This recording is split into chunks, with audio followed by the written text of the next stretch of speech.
Hi! With Knowing NATO, we have covered many topics. We found out how NATO deploys troops, how we exercise and which assets NATO owns, to name a few. But in the end, all of this aims to prepare us for missions. In this video, we get serious. We'll have a look at NATO's missions.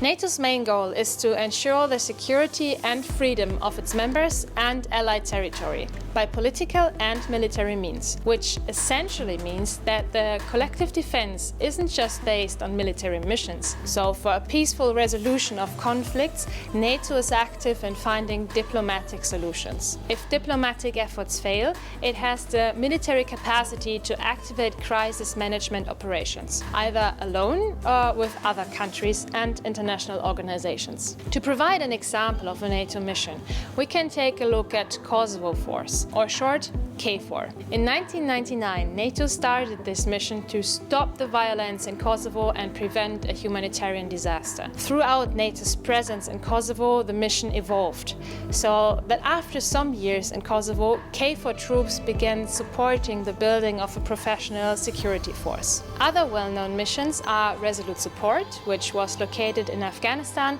and NATO Mission Iraq. The goal of these missions is to train and advise their security forces and institutions, which means that both are non-combat missions. But NATO is also leading operations in the Mediterranean Sea, maintaining maritime security with surveillance and counter-terrorism efforts. At the same time, NATO is securing the skies with air policing missions in the Balkans, Iceland, Romania, and the Baltic states. NATO air policing aims to provide safe passage through Allied airspace through proper tracking, identification, and, if necessary, intercepting errant aircraft. As I mentioned in a previous Knowing NATO episode, NATO draws troops from all 30 member nations and partners. Numbers change very fast, but just for a rough overview, approximately 20,000 military personnel are engaged in NATO operations and missions around the world at any given time. These missions are just a few examples.